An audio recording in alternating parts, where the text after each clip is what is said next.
골로새서 3장 12절부터 14절까지 읽겠습니다. 그러므로 너희는 그 하나님이 택하사 거룩하고 사랑받은 자들처럼 긍휼과 자비와 겸손과 온유와 오래 참음을 옷 입고 누가 누구에게 불만이 있거든 서로 용납하여 피차 용서하되 주께서 너희를 용서하신 것과 같이 너희도 그리하고 이 모든 것 위에 사랑을 더하라. 이는 온전하게 매는 띠니라. 심오함의 극치 골로새서 원전 강해. 오늘은 3장 두 번째 시간입니다. 그리스도의 그 말씀이 풍성히 거하게 하기를, 이런 제목으로 말씀을 나누겠습니다. 오늘 12절에 보면 그러므로라는 말로 시작합니다. 이것은 앞에 나온 내용을 받은 건데요.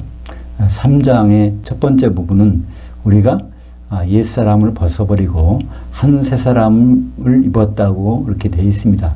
근데 그 한 새사람이라는 것은 이 세상에 없는 아주 초우주적인 것이라고 그랬죠. 결국 예수님과 결혼할 한 신부가 될 그 새사람으로 옷을 입은 상태에서 우리가 있다는 그런 뜻이죠. 그래서 그러므로 너희는, 성도들은 그 하나님이 택하사 거룩하고 사랑받은 자들처럼, 근데 우리말 번역에는 사랑받는 자들처럼이라고 돼 있죠. 근데 거기는 이제 이미 사랑을 받았기 때문에 이렇게 해야 된다는 말입니다. 그죠? 이 사랑은 그냥 사랑이 아니고 아가페 사랑이죠. 물론 여기서는 동사로 나와 있지만 에가페 메노이라고 해서 동사, 수동 분사로서 나온 단어인데, 이것은 이미 사랑을 받았는데 그 사랑이 아가페 사랑을 받았다는 거예요. 근데 우리가 그 아가페 사랑을 받았다는 얘기는 무슨 말일까요? 로마서 5장 5절에 있죠. 소망이 우리를 부끄럽게 하지 아니함은 우리에게 주신 성령으로 말미암아 하나님의 사랑이 우리 마음들에 부은 바 됨이니. 그러니까 아가페 사랑을 받았다는 얘기는 성령에 잠겨 있다는 얘기죠. 우리가 성령이 잠겨 있는 상태를 말하고 있습니다. 그래서 아가페 사랑과 성령은 불가분의 관계에 있어요.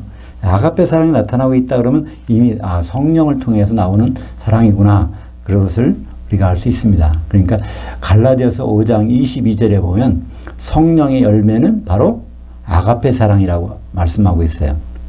우리가 이해하기는 성령의 열매가 9가지 있다고 그러는데 원래 문장에서 성령의 열매는 하고서 거기 단수동사를 쓰고 있습니다. 동사가 단수동사예요. 그러니까 거기에 나오는 단어가 사랑, 아가페라는 것입니다. 그 아가페 다음에 8개의 명사가 쭉 나열되어 있어요. 문법에 보면 명사 뒤에 나열되어 있는 것은 그 앞에 명사를 수식해 주는 겁니다. 뒤에 것이. 그러니까 성령의 열매가 아가페 사랑인데 그건 어떤 사랑이냐면 거기에 희락과 화평과 오래 참음과 자비와 양선과 믿음과 온유와 절제가 있는 그런 사랑인데, 이 진짜 이게 아가페 사랑인지 아닌지는 어떻게 알 수 있죠? 그 다음에 나온 이 같은 것을 금지할 법이 없느니라. 아가페 사랑이라고 하면은 거기에서 이런 그 8가지 맛이 난 8가지 향기가 나오는 그 맛이 이렇게 감추려고 해도 그게 나타난다는 거예요. 그러니까 우리가 아가페 사랑을 하고 있는지 아가페 사랑을 받았는지 그것을 잘 분간이 안 될 때 우리 가운데서, 교회에서, 또 우리들이 모임 가운데서 이 8가지 맛이 나는지 이게 확실히 나오고 있다면, 그런 향기가 나온다면 그건 이제 성령에 의한 아가페 사랑입니다. 그 단어가 바로 오늘 우리 그 사랑받은 자들처럼 뭐예요? 긍휼, 자비, 겸손, 온유, 오래 참음, 이런 것들이 이제 아가페 사랑의 요소가 우리 가운데서 나오고 있는가. 이건 개인적인 것이 아니라 우리 단체적인, 공동체적인 그런 몸을 가리키고 있죠. 한 세 사람의 몸에서 이것이 나오고 있는지 그것을 말씀하고 있는 것입니다. 그것을 다른 말로 성령 하면 다 예수님께서 보내주신 거잖아요. 나와 똑같은 보혜사. 그러니까 성령님은 예수님과 똑같은 속성을 가지고 있어요. 그러니까 성령에 충만하다면 예수님의 옷을 입은 것처럼, 성경에서는 성령에 잠기는 것, 성령 세례 받은 것을 다른 말로 그리스도를 옷 입었다. 그리스도를 옷 입었다. 로마서 13장 14절에 보면 오직 주 예수 그리스도로 옷 입고 정욕을 위하여 육신의 일을 도모하지 말라. 이것은 바로 오직 성령 세례, 성령에 잠겨 있으라 그런 얘기죠. 그것을 구체적으로 성령 세례가 그리스도로 옷 입는 것이라는 것은 바로 나오죠. 갈라디아서 3장 27절에 같이 읽어볼까요? 누구든지 그리스도와 합하기 위하여 세례를 받은 자는 그리스도로 옷 입었느니라. 그러니까 바울 서신에서 특히 세례라는 것은 성령 세례입니다. 그죠? 그러니까 성령 세례 받은 자는 그리스도로 옷 입은 것이고 그리스도로 옷 입었다는 얘기는 그 성품들이 나타나게 된다는 것이죠. 13절입니다. 누가 누구에게 불만이 있거든 서로 용납하여 피차 용서하되 주께서 너희를 용서하신 것과 같이 너희도 그리하고.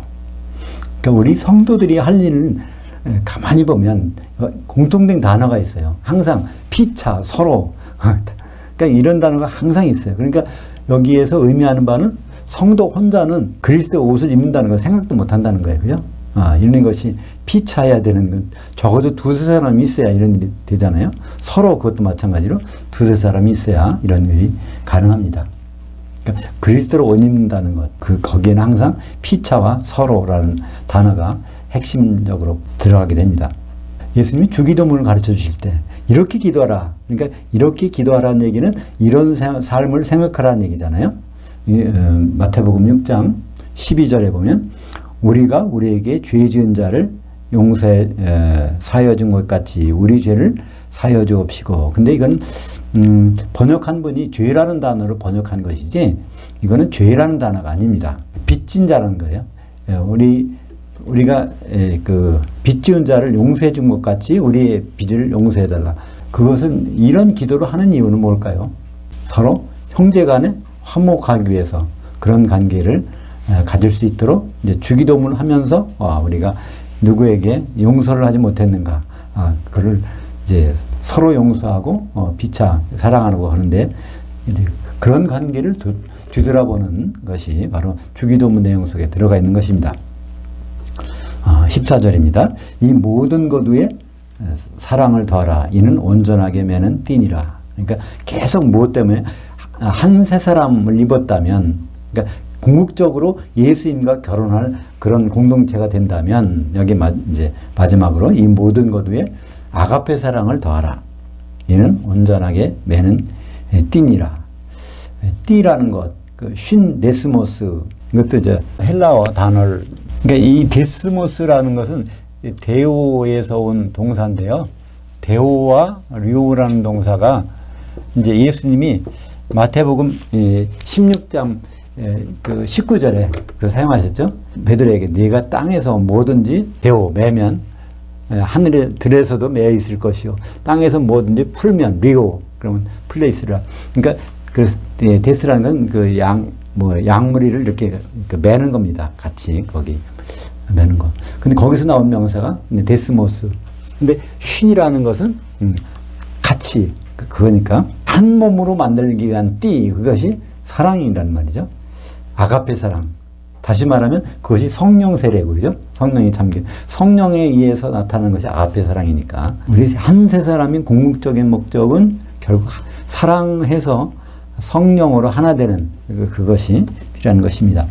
에베소서 4장 3절을 보면 평안에 매는 줄로, 여긴 똑같이 여기는 평안에 매는 줄이라고 했어요. 오늘 골로새서는 온전하게 매는 띠가 바로 사랑이라고 했는데 이것도 같은 의미입니다. 그죠? 평안이란 단어가 뭐라고 그러죠? 에이레네. 에이레네는 하나로 만드는 거예요. 그러니까 하나로 만드는 것, 떨어진 것을. 그러니까 영어 단어로 하면 원리스, 원에다가 명사형 NESS 붙인 헬라어의 원이라는 것이 헬라어는 헤이스입니다. 그거 헬라어의 그거 명사형이 헤노테스. 그래서 하나가 되는 거예요. 한 몸이 되는 것, 한 신부가 되는 것. 네, 그것을 바로 같은 내용이 이제 들어와 있는 것이죠. 사랑과 성령과 평안, 이것이 같은 의미가 되는 것입니다. 그래서 성령이 하나 되게 하신 것. 성령은 무슨 분, 어떤 분이냐면 우리를 하나 되게 만드신 분, 한 신부가 되게 하시는 분. 가루가 반죽되는 것처럼. 그러니까 우리가 기름이 없으면 예수님 만나봐야 소용없어요. 그죠? 거기서 신부실에서 쫓겨날 테니까 예수님이 세 계명을 주셨습니다. 모든 613개의 계명을 그거를 다 지킬 필요가 없어요. 왜냐면 이것만 지키면. 요한복음 13장 34절 새 계명을 너희에게 주노니 너희는 서로 사랑하라. 내가 너희를 사랑할 것 같이 너희도 서로 사랑하라. 새 계명이 중요한 것은요. 뭐든지 새로 법이 나오면요. 옛날 법은 그건 상관이 없어요. 그죠? 새 법만. 교통법규가 바뀌면 그걸 적용해야 돼요. 그러니까 요즘엔 그게 많더라고요. 자동차 속도가 막 갑자기 내려가지고 그걸 어떤 분은 양털깎기라고 이렇게 표시하더라고요. 서민들 양털깎기. 평소에 60km로 달리는 길인데 그것이 50km로 해놨으면 60km로 달리면 안 돼요. 반드시 50km. 세계명이 새로운 법이 나왔으니까. 그러니까 세계명은 그렇게 중요합니다. 그러니까 이 구약의 율법에 613개 계명이 있더라도 그거는 세계명 앞에서는 그 의미가 없어요. 참고사항은 될 수 있어도 그건 의미가 없습니다. 근데 세계명이 쉬울 것 같지만 그렇지 않죠? 아가페 사랑으로 성도들끼리 사랑하라는 얘기인데 아가페 사랑은 인간에게는 없는 사랑인데 그러니까 바로 성령을 통해서만 있는 사랑. 그러니까 아가페 사랑으로 사랑하려고 하면 혼자 있어서는 도저히 불가능해요.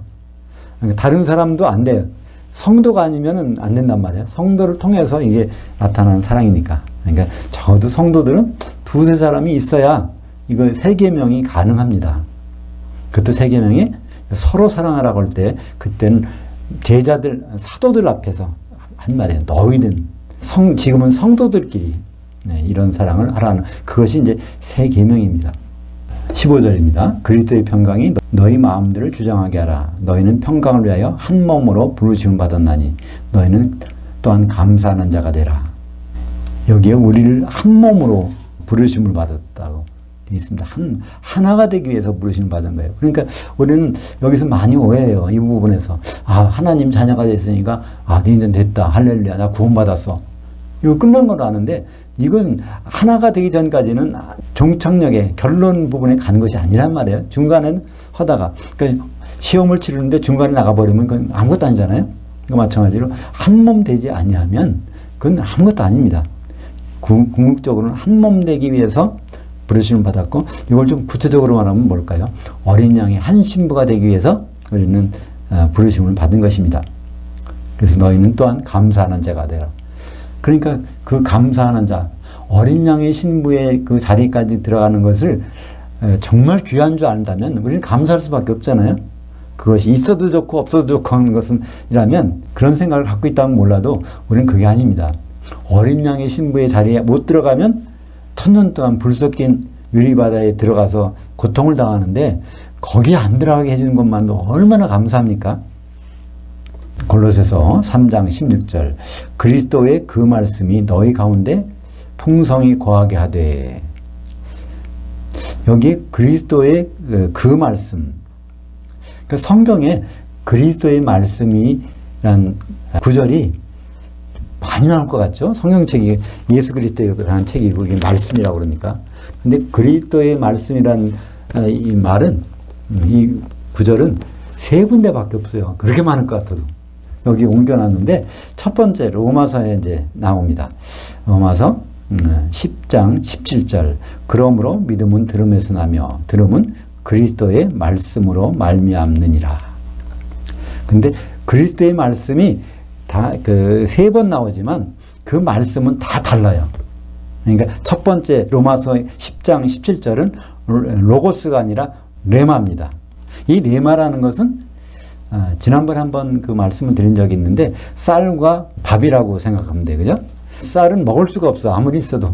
그걸 밥을 해놔야 소화가 되니까 먹는 것과 마찬가지로 레마는 바로 즉각적으로 이것이 그 순간적으로 역사하는 그 말씀을 그거를 바로 레마라고 합니다. 그러니까 쌀이 있어야 성령의 감동을 받아서 그게 이제 레마로 되어갖고 그때그때 역사하는 거죠. 대표적인 예가 누가복음 5장에 보면 베드로가 예수님을 떠나서 고기 잡으러 갔다가 밤새 못 잡고 근데 예수님이 그 배에 들어오셔서 설교를 하시고 그때 이제 베드로 보고 너 깊은 데 가서 그물을 던져라 했더니 거기에서 내가 말씀을 의지하여 그럴 때 그 말씀이 로고스가 아니라 주님이 지금 당장 하신 말씀, 상식적으로는 이해가 안 가는데 깊은 바다에 던지면 이거 안 나와요. 나올 수가 없어요. 왜냐하면 갈릴리 호수 북편에는요, 그 갈릴리 호수의 물이 어디서 나오냐면 그 헤르몬 산에서 만년설이 녹아서 그 땅으로 연결돼 갖고 나오는 겁니다.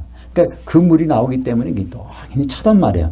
그러니까 좀 안 찬 부분은 너무 냉각이 되는데, 그렇지 않은 부분은 그 얕은 곳에 있어야 낮에 햇빛을 받아서 좀 이렇게 데워져서 거기에 물고기들이 사는 곳이 있는데, 깊은 곳에 던진다면 이건 어부의 상식으로는 될 수가 없단 말입니다. 그렇지만 주님의 말씀에 의지하여 이걸 하겠나이다. 그러니까 레마에 지금 나오는 말씀을 그대로 적용해서 하겠나이다. 그때 사용되는 것이 레마입니다. 골로새서 3장 16절에 이제 오늘 말씀이, 여기는 그 말씀, 정관사가 붙었어요. 그리스도의 그 말씀이 너희들 속에 풍성히 거하게 하되. 이때 그 말씀은 단수입니다. 로고스가 단수일 때와 복수일 때는 차이가 있어요. 먼저 저부터 뭘까요? 디모데 전서 6장 3절. 거기에 로고스가 이게 말씀이 복수일 때 누구든지 다른 교훈을 가르치며 건전한 말씀들, 곧 우리 주 예수 그리스도의 말씀들과 경건에 관한 교훈들에 관하여 따르지 아니하면. 그래서 이 복수가 되면 이게 보통 우리가 생각하는 워드, 단어, 성경에 있는 말씀들, 예수님 하신 말씀들, 그런 걸 나타냅니다. 이 여러 가지 말씀들이 있어요. 이걸 보면 이것이 바로 건전한 말씀이라고 하고 있는데, 그것은 그러니까 세상의 어떤 그 교훈보다도 이거는 정말 건전한 복음에 대한 말씀들이죠. 하나님이 말씀하신 여러 가지 말들을 다 포함해서 그건 복수로 쓰이죠. 그때는 이제 하나님이 하신 말씀, 예수님께서 하신 말씀, 그런데 일반적으로는 복수로 사용됩니다.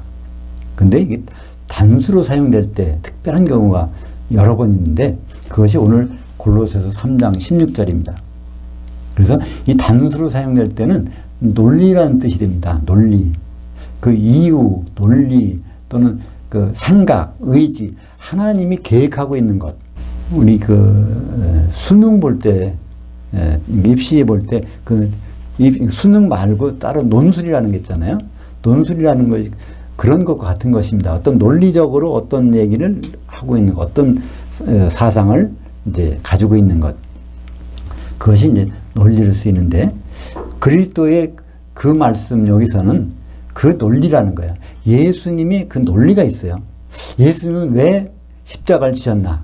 예수님은 왜 성령을 보내주셨나? 예수님은 왜 다시 오시나? 그런 그분의 논리가 있단 말이야. 그 논리에 맞는 어떤 일이 그걸 말씀하는 거죠. 그 논리, 예수님의 논리가 우리 교회 가운데, 성도들 가운데 꽉 찼으면 좋겠다. 예수님의 일정이, 예수님의 생각이 우리 속에 있었으면 좋겠다. 그걸 뜻할 때 여기 단어에 그 로고스라는 단어를 선택했습니다. 우리가 로고스의 그 논리라는 단어가 대표적으로 나타나는 것이 베드로전서 3장 15절, 16절입니다. 같이 보겠습니다. 너희 마음들에 그리스도를 주로 삼아 거룩하게 하고 너희 속에 있는 소망에 관한 이유를 묻는 모든 자에게 대답할 것 항상 준비하되 온유와 두려움으로 하고 선한 양심을 가지라. 여기에 너희의 소망에 관한 이유를 묻는 자들에게, 이게 사실 유일하게 전도에 대한 말씀이야. 성도들이 전도해야 되는데 전도 안 하면 좀 죄의식을 느끼고 항상 전도해야 된다는 생각이 강박관념이 있는데, 근데 전도하라는 말씀은 사실 성경에서 찾아볼 수가 없어요. 그게 유일하게 있는 것이 어디일까요? 디모데후서 4장 2절 너는 때를 얻든지 못 얻든지 말씀을 전파하라. 근데 그 말씀도 사실은 목회자에게 하신 말씀이에요. 그리고 전파라가 아니라 선포하랍니다. 강단에서 그 말씀을 그대로 선포해야지 눈치 보고, 그러니까 성도들 눈치 보고 거기 맞춰서 설교하지 말라는 얘기예요. 목사한테 성도들의 귀가 가여운 것을 긁어주려 설교하지 말라는 얘기인데, 그거를 이제 목사님들이 적용해서 성도들에게 이거 가지고 나와 전파하라. 그렇게 말씀을 하고 있는데 그건 크게 잘못된 것입니다. 그러니까 만약에 성도들이 전도하려고 하면 바로 베드로전서 3장 15절이죠. 물으면은 거기에 대해서 제대로 대답하라는 것입니다. 그 논리에 대해서, 기독교의 도리에 대해서, 왜 예수님이 오셨고 앞으로 어떤 일이 벌어지고 그것을 대해서 물어볼 때 대답할 것을 잘 준비했다가 대답하라는 이것인데, 우리는 이렇게 안 하잖아요. 자기도 기독교의 도리, 로고스를 모르면서, 예수님의 생각을 모르면서 남에게 전한다면 그게 제대로 전하겠습니까? 그러니까 예수님은 그걸 간파하셨어요. 그죠? 마태복음 15장 14절에 보면 맹인이 맹인을 인도하면 둘 다 구덩이에 빠지느니라. 근데 그 앞에 맹인은 말씀을 가르치는 사람, 뒤에 맹인은 말씀을 듣는 성도들을 가리키고 있습니다. 이 앞으로 세상이 그런 일이 있을 거라는 것을 예수님이 정확하게 지적하셨어요. 그죠? 맹인이 맹인을 인도하면 둘 다 구덩이에 빠지느니라.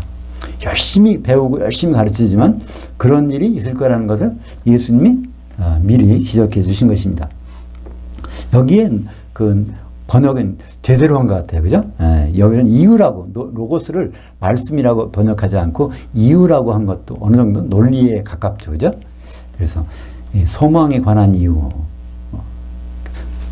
우리가 죽고 부활해서 궁극적으로 뭐가 될 것인가, 거기에 대해서 대답할 걸 준비하고 있다가 대답하는데, 16절에 베드로전서 3장 16절에 보면 선한 양심을 가지라. 그렇게 하기 위해서는 선한 양심을 가져야 된다는 얘기입니다.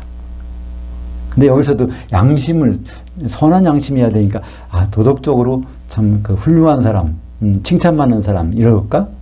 그게 아니죠. 이게 선한 양심, 하나님 보시기에 선한 양심입니다. 하나님이 선하신 것, 양심이란 단어가 아주 독특한 단어입니다. 양심, 신, 에이데시스. 근데 에이데시스는요, 이게 지식이란 뜻이에요. 신은 동일한, 누구와 동일한? 하나님과 동일한 지식. 그게 양심이야. 하나님과 동일한 지식. 근데 선한 지식. 창세기 2장 18절에 볼까요? 여호와 하나님이 이르시되 아담이 혼자 사는 것이 선하지 아니하니 내가 그를 위하여 돕는 배필을 지으리라. 하나님이 선하지 않은 것을 여기다 나타내셨어. 그러니까 이것을 선하게 해야 되는데, 아담이 돕는 배필을 가져야 되는데, 아담은 로마서 5장 14절에 오실 자의 모형, 재림 예수의 모형이면 재림 예수는 신랑을 오시는데 거기에 신부가 준비되는 것이 하나님의 참 선한 생각이에요. 근데 하나님과 동일한 지식, 신 에이데시스, 그게 양심이란 말이에요. 세상 양심이 아니라 하나님의 양심을 우리가 같이 갖는 것, 이것이 묻는 사람들에게 이걸 얘기해 주라는 겁니다. 그것이 바로 로고스예요. 그리스도의 로고스. 예수님에 관해서 진짜 논리, 이유, 그것을 정확하게 찝어서 말씀하는 것입니다. 그래서 요한복음 1장 14절에도 그 로고스가 단수가 나오고 있습니다. 정관사가 붙어가지고. 그래서 말씀이 육신이 돼서 우리 가운데 장막 치셨었음에 우리가 그의 영광을 보았더니 아버지의 독생자의 영광이요 은혜와 진리가 충만하더라. 그러니까 요한복음, 이것은 우리가 누구냐면 사도인 요한이 말하는 거예요. 우리가 지금 사도는 90세가 넘어갔고 막 할아버지가 돼서 다른 사도는 다 죽고 그건 젊은 사람들한테 얘기하는 거예요. 우리가 옛날에 이런 적이 있었어. 그 말씀이셨던 분이 육신이 돼서 우리와 더불어 장막을 치고 계셨어. 근데 지금은 그 장막은 지금 하늘로 올라가셨지만, 그러면서 이제 요한복음을 기록하는 것입니다. 그래서 그분이 장막을 치셨다. 그러니까 장막절날 오셨다는 말씀과 똑같은데, 그때 그 말씀이 바로 로고스. 그러니까 논리가, 하나님의 논리가, 하나님의 계획이 이렇게 됐다는 거예요. 그죠? 예수님은 원래 그리스도가 아니세요. 그리스도는 사람이 돼야 돼요, 원래. 그죠? 기름 부음을 받으려면 제사장이나 왕이나 선지자나 기름 부음을 받는데, 예수님이 그리스도가 되신다는 얘기는 사람이 되신다는 얘기였어요. 그죠? 사람이 되실 계획이 처음부터 있었어요.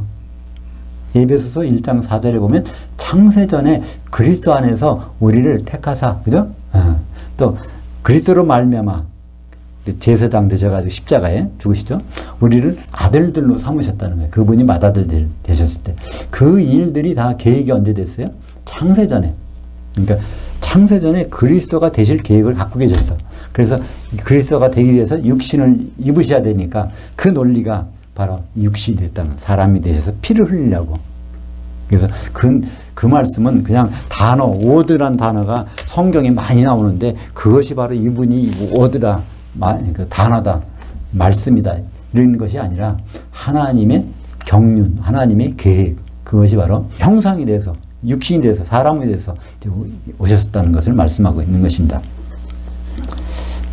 그래서 오늘 16절에 보면 그리스도의 그 말씀이 너희 가운데 풍성하게 거하게 하되, 그 다음에 나오는 것은 분사구문이에요. 이렇게 함으로써, 이렇게 함으로써, 이렇게 그러니까 이 세 가지만 하면은 그리스도의 그 말씀이, 예수님의 생각이, 예수님의 계획이 이렇게 잠깐 풍성히 쌓여진다는 거예요.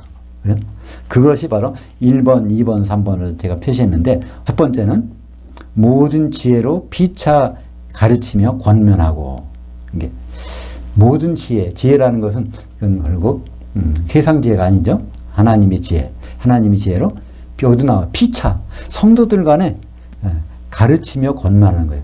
이 그냥 보통 가르치는 게 아니겠죠. 자기가 아는 거를 전달해주고 그분이 아는 걸 이제 서로 상호 교환하는 거, 교통이 일어나는 거예요, 그죠? 그리고 권면하고, 두 번째는 시들과 찬송들과 영적인 노래를 부르며 감사하는 마음으로 하나님께 찬양하고. 첫 번째는 성도들끼리 이렇게 하는 거, 피차간에 하는 거고, 두 번째는 이제 같이 하나님께 하는 거예요. 뭐를? 시, 찬송, 근데 영적인 노래들을 부르며 하나님께 감사하는 마음으로 하나님께 찬양하고. 그러니까 여기 영적인 노래라고 그러는데, 영적이란 말은 무슨 말일까요? 바로 혼적인 거에 상대적인 말이에요. 그죠? 혼적인 건 이 세상적인 것, 세상적인 그런 노래로, 우리는 찬송가나 복음성가나 많이 부를 때 그런 게 굉장히 많잖아요. 그죠? 세상적인 걸 구하고, 그거 세상적인 가사 내용이 세상적인 것이 많이 있어요. 그죠? 근데 영적인 내용이 그걸 가지고 하나님께 했으면 좋겠다. 그러니까 영적인 내용이라 하면 결국 예수님과 결혼할 내용을 주제로 해서 그 모든 것이 거기에 합해진다면 그게 영적인 것이겠고, 세상적인 것은 이제 이 세상에서 좀 복받고 사는 거, 그거를 할 때는 세상적인 노래일 텐데, 그럼 세상적인 생각을 하지 말라는 게 아니라 적어도 하나님께 할 때는 정말 영적인 노래로 했으면 좋겠다, 이런 얘기입니다. 거기에 특별히 푸살모스라는 게 있어요. 여기에서 푸살모스, 여기서 나온 단어가 이 영어 단어로 그 사함이라는 게 있죠. 사함, 이걸 시편을 이렇게, 그러니까 푸살모스가 이게 이제 여기서 시편이라는 단어인데, 이건 원래 이제 그 기타를 튕기다, 그러니까 현악기를 반주하는 걸 원래 나타나요. 원래는 그러니까 악기를 반주하면서 이제 노래하는 거죠. 찬송, 근데 휄노스, 이것도 애국가 할 때 그 내셔널 핌이라고 하죠. 그 노래. 그러니까 좀 더 이제 좀 약간 긴 거, 짧은 거부터 긴 거부터 이렇게 나가, 그런 건데, 그거를 영적인 노래로 하나님께 드리면 어떻게 된다? 그리스도의 그 말씀이 우리 가운데 거한다는 거예요. 예수님의 그 생각, 예수님의 계획이 우리 가운데. 그러니까 하나님을 이런 식으로 찬양하다 보면 예수님에 대해서 우리가 집중하게 되고, 예수님과의 결혼 준비가 당연한 거 아니겠어요? 세 번째로 보면, 또 무엇을 하든지 말이나 일이나 다 주 예수의 이름으로 하고 그를 힘입어 그 아버지이신 그 하나님께 감사함으로. 그러니까 이건 하나님이 누구냐는 거예요. 그죠? 하나님 누구냐면 여기서는 아버지신 하나님이라는 거예요. 근데 아버지나 하나님, 우리는 왜 하나님을 어떻게 아버지라고 부를 수 있을까요? 바로 예수님 맏아들 되셨기 때문에 우리는 하나님을 아버지라고 부를 수 있는 거잖아요. 그것 때문에 당연히 우리는 감사하게 되는 거예요. 그러니까 우리가 노력에 의해서, 우리가 뭐 열심히 한 게 의해서 우리를 이렇게 자격을 주는 것이 아니라, 단순히 예수님께서 죽으시고 부활하실 때 맏아들 되심으로 우리를 하나님이 자녀 삼아주시고 한 것에 대해서 감사하게 되면, 그러면 이제 하나님의 그 말씀이 우리 가운데 거한다는 거예요. 왜냐하면 하나님의 아들들이 할 일이 있잖아요. 그죠? 우리는 그걸 알고 있어요. 그죠? 마태복음 어디 나오죠? 너무 많이 해서 다 암기하실 것 같아요. 마태복음 9장 15절에 하나님의 아들들이 있어야 돼. 근데 하나님의 아들들이 공중의 신부실에 올라가서 거기서 한 신부가 돼야 된단 말이야. 그러니까 그런 계획이 그리스도의 그 논리의 상이 있단 말이에요. 예수님이 공개하신 논리가 있는데 바로 이런 것이 예수님과 결혼하는 그런 내용들이 우리에게 적용되는 것입니다. 이것은 예수 그리스도의 그 논리가 우리 가운데 있어야 되는데 항상 누가 남이 물어도 우리가 그걸 대답해 줄 수 있어야 돼. 예수님의 논리에 대해서. 그냥 예수 믿으면 구원받아요. 이것만 가지고 부족한단 말이에요. 그죠? 그러다가 그 사람들 기름 준비 안 해가지고 공중 신부실에 갔다가 거기서 다 지옥에 떨어지면 어떻게 하실 겁니까? 그죠? 참 안 되는 일이잖아요. 그러니까 끝까지 그 예수님의 논리를 우리가 갖고 그걸 그분들에게도 전달해 줘야 정상이겠죠? 근데 요거가 동일한 말씀이 에베소서에 있었어요. 그것이 에베소서 5장 18절 하반절부터 5장 21절까지 나오는데 거기서는 다른 단어로 쓰였어. 그리스도의 그 논리가 이렇게 충만한 게 아니라 성령이 충만한 거. 성령이 충만을 하게 하려면 뭘 해야 된다? 거기에 4가지가 나옵니다. 한번 같이 그냥 읽어볼까요? 네. 에베소서 5장 18절 하반절부터 오직 성령으로 충만함을 받으라.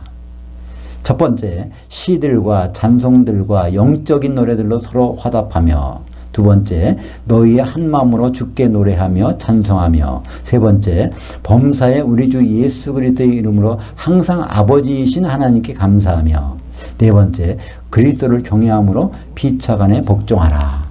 이렇게 하면 성령 충만해진다는 거예요. 우리가 어떻게 기름 준비할까? 기름 준비 이런 숙제를 많이 갖고 있는데 여기 그냥 아주 매뉴얼이 나와 있단 말이야. 그죠? 이렇게 하고 있느라면 성령이 충만해진다고. 이건 뭐 하나님 말씀이니까 거짓이 아니겠죠? 그래서 우리는 결론적으로 그리스도의 그 말씀은 성도들의 성령 충만 그것과 같다는 그 등식이 성립하죠. 이 골로새서와 에베소서를 통해서 이 2가지가. 그래서 사도행전 1장 5절에 예수님이 이제 마지막 승천하시기 전에 그 사도들과 40일 동안 보내고 나서 사도들에게 신신당부하신 말씀이 이제 사도행전 1장 5절에 있잖아요. 요한은 물로 세례를 베풀었으나 너희는 몇 날에 못되어 성령으로 세례를 받으리라. 그러니까 예수님의 핵심 메시지예요, 이게. 사도들에게 성령을 주시고 사도들을 통해서 성도들이 성령 충만하고 그렇게 되면 예수님이 맘 놓고 오실 수 있어. 결혼하실 수 있단 말이에요. 사도행전 1장 8절에도 오직 성령이 너에게 임하시면 너희가 권능을 받고 예루살렘과 온 유대와 사마리아와 땅끝까지 해서 내 증인들이 되도록 하리라. 이건 예수님이 그렇게 만드시겠다는 거예요. 사도들을 그 예수님의 증인으로 세우시겠다는 거예요. 어떻게? 성령을 부어주셔서. 그러니까 모든 것은 성령으로 시작해서 성령으로 끝난다. 예수님의 논리를 완성시키기 위해서는 성령으로 시작해서 성령으로 끝나는 것. 우리는 그 지난번에 하나님 나라 천국이 시작된 것도 그렇잖아요. 마태복음 12장 28절에 만약에 내가 성령을 힘입어 귀신 쫓아내는 것이면 하나님 나라가 너에게 이미 임하여 있느니라. 그러니까 모든 것 시작은 성령이었어요. 모든 것의 끝도 성령이 있어야 어린 양의 신부가 나타난 것이고, 그죠? 그래서 요한복음 17장 20절, 21절 이것은 겟세마네 기도입니다. 예수님 십자가 달리시기 불과 몇 시간 전에 땀방울이 핏방울이 되도록 기도하신 내용인데 이 하나님 아버지께 기도하신 내용이에요. 그런데 이것을 용케 요한이 졸지 않고 듣고 있다. 거기 이제 다른 마태복음이나 이제 마가복음 보면은 예수님이 기도하시는 중에 막 졸아서 책망받는 장면이 나오잖아요. 그거는 마태나 그 마가의 기록이고 요한복음에 보면은 요한 졸지 않았어요. 그때 그걸 다 들었단 말이에요. 그죠? 듣고서 예수님이 기도 내용을 기록한 것이 요한복음 17장인데 그거의 엑기스가 20절 21절입니다. 한번 같이 보죠. 내가 비옵는 것은 이 사람들만 위함이 아니요 또 그들 사도들의 말로 말미암아 나를 향하여 믿는 성도들도 위함이니 아버지여 아버지께서 내 안에 내가 아버지 안에 있는 것 같이 그들 성도들도 다 성령으로 하나 되어 우리 안에 있게 하사 세상으로 아버지께서 나를 보내신 것을 믿게 하옵소서. 예수님을 그냥 여기서 보내신 건 우리는 알아요. 그죠? 6월절 날 죽으실 것, 어린 양으로 죽으실 것을 앞두고 거기 몇 시간 전에 기도하신 거예요. 내가 이제 몇 시간 후면 6월절 날 어린 양으로 죽는데 이것에 대해서 이제 기도하신 것입니다. 에베소서 5장 31절과 32절에 그것이 이제 바로 그리스도의 논리가 나와요. 하나님의 논리가 나오는데 그러므로 남자가 부모를 떠나 그의 아내와 합해서 그 둘이 한 육체가 될지니 이 비밀이 크도다. 나는 그리스도와 교회에 대해 말한다. 그래서 궁극적으로 예수님은 신랑은 오십니다. 우리들은 그분을 만나야 돼요. 공중에 올라가서. 그것이 마태복음 25장 10절에 나옵니다. 그들이 살아간 사이 신랑이 오므로 준비하였던 성령의 기름을 준비했던 자들은 함께 혼인잔치 들에 들어가고 문은 닫힌지라. 여기에는 복수예요. 그죠? 무엇 때문에 그렇죠? 오찬과 만찬이 있기 때문에 여기 복수예요. 오찬은 아리스톤 혼인잔치, 예수님 혼인잔치에서 오찬은 아리스톤, 만찬은 데이푸온. 기름 준비하면 이 여기에 들어가 두 군데 다 들어간다는 거예요. 근데 기름을 준비하면 오찬만 갖다가 쫓겨나는 거고, 그죠? 이걸 복잡하게 성경은 설명하지 않아요. 아주 간단한 단어로, 그죠? 그래서 드디어 예수님의 그 논리가 여기에 성령을 통해서 이루어지는 장면이 요한계시록 19장 7절, 8절 보겠습니다. 같이 보죠. 우리가 즐거워하고 크게 기뻐하며 그에게 영광을 돌리세. 그 어린 양이 혼인이 이르렀고 그의 아내가 자신을 준비하였으므로 그녀에게 빛나고 깨끗한 세마포옷을 입도록 허락하셨으니 이 세마포옷은 성도들의 의로움들이로다 하더라. 그래서 한 세마포옷을 입은 그것이 성령으로 하나 된 성도들의 모습을 여기에 나타내고 있습니다. 이것이 바로 그리스도의 그 논리라는 거예요. 그리스도의 그 논리가 교회 가운데, 성도들 가운데 아주 충만하게 있었으면 좋겠다는 거예요. 그 생각으로 아주 완전히 집중했으면 좋겠다는 거예요. 그래야 이제 그거 결과물이 나오니까, 그죠? 이 말을 누가 해줬죠? 사도 바울이. 사도 바울은 중매쟁이니까, 그죠? 그래서 예수님이 겟세마나에서 기도한 내용. 성도들이 하나가 돼서 우리 안에 있게 하사 아버지와 예수님과 같이 있는 것, 그것이 나옵니다. 그것이 요한계시록 21장 22절입니다. 그 성 안에서 내가 성전을 보지 못했으니 이는 주 하나님 곧 전능하시니와 및 어린 양이 그 성전이심이라. 성전이라는 것은 하나님의 집이잖아요. 하나님의 거주지. 하나님의 거주지가 바로 그 예루살렘 성도들이 기둥을 대가지고 이루고 있는, 한 몸을 이루고 있는 그것이 바로 그들도 사도들의 말을 듣고 예수님을 향하여 믿어서 이렇게 하나가 되게 해달라는 기도가 이루어진 장면이 바로 나오지 않습니까? 오늘 골로새서 두 번째 시간 우리는 새 사람이 되었는데 새 사람의 궁극적인 목표는 바로 여지없이 예수님과의 혼인에 들어가는 것입니다. 그 과정에서 우리가 무엇이 나타나죠? 사랑, 아가페 사랑의 향기가 나타나야 돼. 근데 아가페 사랑의 향기가 나타나려면 그 사랑은 성령을 통해서 많이 나타나게 되고, 그거는 혼자가 아니라 적어도 두세 사람이 있는 곳에서 그게 나타나야 되는 거죠. 그러니까 굉장히 이런 내용들이, 복음의 내용은 굉장히 간단해요. 근데 우리는 너무나 엉뚱한 데로 달려가고 있어. 나와서 말씀 전해야지, 뭐 기도 많이 해야지, 뭐 봉사해야지. 물론 이런 걸 하지 말라는 것이 아니죠. 그것이 다 필요하죠. 그죠? 근데 그 가운데서 핵심적인 것은 우리가 성령에 잠겨 있어서 거기서 나타나는 아가페 사랑을 서로 교통하는 것. 그것이 우리에게 반드시 있어야 될 일이고, 누구든지 우리에게 그걸 물을 때는 그 논리를, 그리스도의 그 논리를 대답할 준비가 되어 있어야 된다는 것입니다. 기도하겠습니다. 하나님 아버지 감사합니다. 오늘 새 사람으로서 우리에게 갖춰야 될 그 향기에 대해서 우리가 생각했습니다. 하나님이 우리에게 말씀하시기를 예수님의 로고스가, 그 논리가 우리 가운데 풍성히 거한다고 했는데 그것은 성령의 충만함으로 말미암아 그렇게 될 수 있음을 다시 한번 확인합니다. 우리가 날마다 성도 간에 피차 사랑하고 용서함으로써 우리 가운데 성령이 충만할 수 있도록 인도하여 주시옵소서. 예수님의 이름으로 기도합니다.